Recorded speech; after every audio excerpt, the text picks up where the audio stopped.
everybody, Birdman with the Legends of Nirvana, and tonight I'm going to review a copy of Star Wars Battle of Hoth.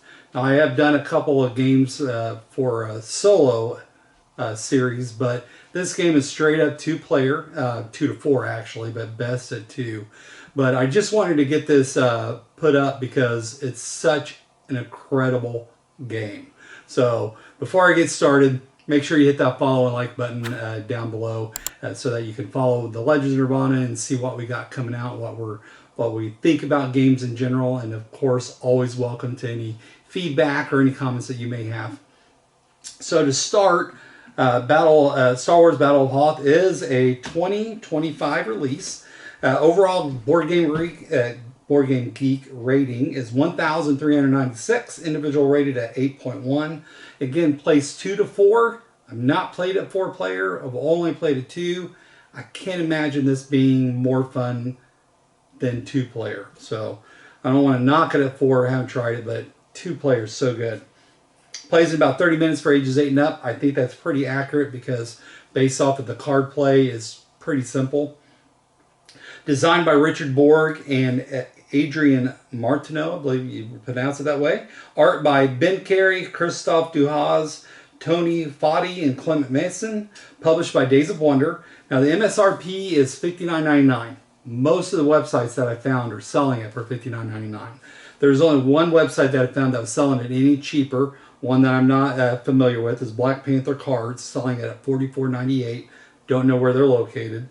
Now, the Geek Market has a couple of different versions on sale as well. One for as cheap as $24.50. If you're interested in, jump on that. That's awesome price for it. And then one for $50. So a little bit cheaper than MSRP. So what do we got here? Star Wars Battle of Hoth. If you're familiar with any of the Richard Borg games, it's very similar to his Command and Colors series of games. Also Memoir 44 and Battle Wars. So all of those are different variations of that Command and Colors system of card play and being able to direct units on a board and be able to attack and be able to defeat your opponent's units. So very similar to that. It's probably most closely related to Memoir 44, but it's even more streamlined than Memoir 44. It's such a quick game. Even some of the bigger maps doesn't take very long to finish a battle. So I think that's a big plus for it actually. So it doesn't take anywhere near as long as some of the battles in Memoir 44 does. So I guess it's just kind of what you feel. I mean, obviously theme is different, but if you want a little bit longer, a little bit maybe more strategic than Memoir 44, if you want something a little bit quicker, or Star Wars obviously, this is the game for you. So overall component quality. So what do we got? So you got a bunch of cards. So the cards dictate what you're able to do in the game. We'll talk about that in gameplay. But the card quality itself is not the best. I highly recommend that you sleeve them because you're going to be shuffling. You're going to be playing these cards a lot, and that'll help minimize damage to those cards. But you do get quite a bit of them. In addition to the cards, you also get terrain tiles. So each battle will have, in a scenario book, will tell you how to set up the battle. So you got cardboard tiles for terrain. In addition to that, you got miniatures. The miniatures are actually pretty good quality. I was pretty impressed with the detail. I haven't decided if I want to paint them yet or not, but you got quite a few different types of units. So you got your Rebellion, so you got individual snow trooper, it's units for snow. You got your, also for the Empire, you've got droids for the Empire, which are really cool looking. And you have the big AT-AT walkers. And then in addition to the snow troopers for the Rebellion, you also got snow speeders, which look really good. You've got turrets, which look pretty cool. And then you also have the big ion cannon and shield generator. So specifically the shield generator, there's 2 in the ion cannon. Now most companies will package with the game a little upgrade box, and it comes with the 3D printed of these units. So it'll come with 2 shield generators, 1 ion cannon. If you don't get those, don't worry about it because in the game there's cardboard versions. But if you can get the 3D printed one, they're really cool. You'll want to get those. In addition to that, you do have a few dice. So if you've never played a Memoir 44 or Command and Colors games, you use dice to dictate damage potentially retreating units or negating attacks as well. So some different abilities with the dice, so those are required. So what would I think about overall quality? You also got some really good game aids, rule books, all kinds of good stuff. Overall, because the miniatures are so cool looking, I want to give it a 9. If it wasn't without the minis, it's definitely more of a 6.5, 7. But the minis are super cool, so it's a 9. I love minis. So, rulebook. You got a couple of different books to think about. First, you got the main rulebook itself. It's actually not that very long. So it's a really cool cover, but overall, it's only 12 pages overall, but on the back you've got a lot of like FAQs, special cases situations, talks about playing with additional cards, which I'll talk about in a minute.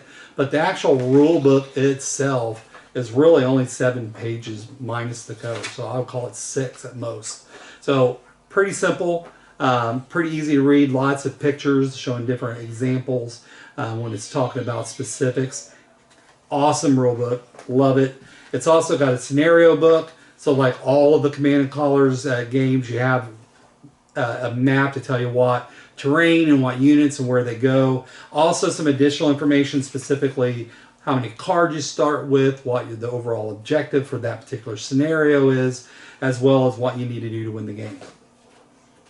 So the scenario book itself has got 18 scenarios, but one of them is a massive epic game called, and that's the Assault on Hoth, so the last battle. You actually have to have 2 copies of the game because it requires 2 of the boards. So you got to make sure that you have 2 copies if you want to play Assault on Hoth, but otherwise everything else is just on one standard board. In addition to the scenario book, you also have some campaign books. So there's 2 campaigns, different books based off of which side. So you got the Empire side and you got the Rebel side. So it tells you what you need to do with that, but that has specific support cards. So the support cards are not played unless you're doing the campaign. So the campaign rulebook will tell you what you need to do and how to utilize the support cards. And so other than that, like I said, a lot of stuff. I love the rulebook. I think it was good. I give the rulebook a 9. In addition to the rulebook, theme. Oh my Lord. Straight up Star Wars. But now it's just so cool because you're actually doing the battles on a map that's a little bit more. There's not a whole lot of strategy because it's just dictating what cards you play and you're kind of limited to what cards you get. So it's definitely more tactical than strategic. But it just feels so cool being able to move your units on a map and then being able to do, hopefully doing well with your dice rolls to annihilate the opponent. So I played both sides of the map, got to play both the Empire and the Rebels. I honestly feel like the Empire is a little bit more powerful. Thematically, that's accurate. That's the way it should be. You know, they do win the day at the end of Empire Strikes Back. So it should feel like that. But the Rebels can win if you're lucky enough with the cards and lucky enough with the dice rolls. But overall theme, it's a 10. You just can't get any better with it. The art on the cards are cool. The mechanics is cool. The minis are cool. It's just great. 10 on theme, hands down. Now, when it comes to overall gameplay, if you've not played any of the Command & Colors games, there's really 2 elements to it. You got card play and then units. So every card is either going to be one that tells you what section of the board and what units can activate in that section or sections, or it's going to be a special ability like a tactics card. So for example, on the Rebel side here, I got Recon and Force. It tells me that I can move 1 unit in each of the 3 sections of the board. Whereas I might also have the Assault card, which means I can move all the units in the center part of the board. So how do I know which sections of the board that the cards are referencing? Well, there's these big dotted lines on each section of the board that separates into 3 even sections. So the cards are referencing each one of those sections and which units can activate. So what do you know? How do you know what the units can do? Well, you got this handy dandy little aid. It's 2-sided, one for the Rebel side, one for the Empire side. But it tells you what the units can do, how much movement they got, and their range.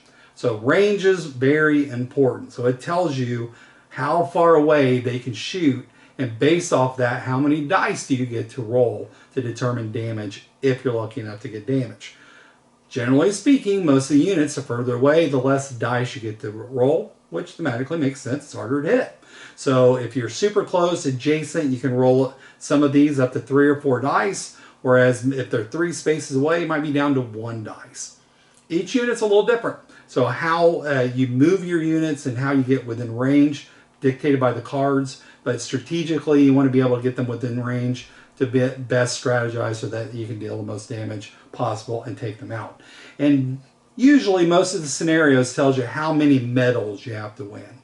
And you win a medal usually by killing one entire like group of units. So like this is one unit of the rebel soldiers. So if you defeat all 3 of them, your opponent will get one and they'll put it on their medal side. And then the scenario tells you how many medals that you have to win the game. There might be some extra stuff involved in that, but generally that's the direction you're wanting to go. But you also have terrain to consider. Now terrain can be able to block line of sight so then you can't see them. Some of them may give you an advantage, like if it's on a hill, where if you're on the hill shooting, you might get an extra amount of damage or extra height, whereas if you're shooting up the hill, it's the exact opposite. Some is impassable terrain, so you have to go around it, and it blocks line of sight. So all of that plays into how you're moving your units around and hopefully getting within range to shoot your opponent. I really can't say how much fun I had with this. I bought 2 copies of the game so that I could play the Epic.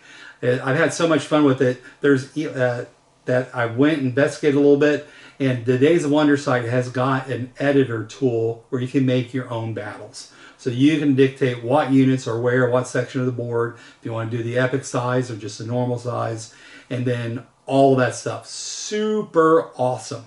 The only thing it doesn't do is it doesn't allow you to change the cards. So I want to look at that too and see if I can make my own cards. Because the Assault on Hoth is really fun, but it doesn't seem to have enough. I wanted to do even bigger. Potentially even trying to maybe simulate how the board would look if you're looking at the base from the, when the Empire is approaching it, and trying to build that base to be more realistic.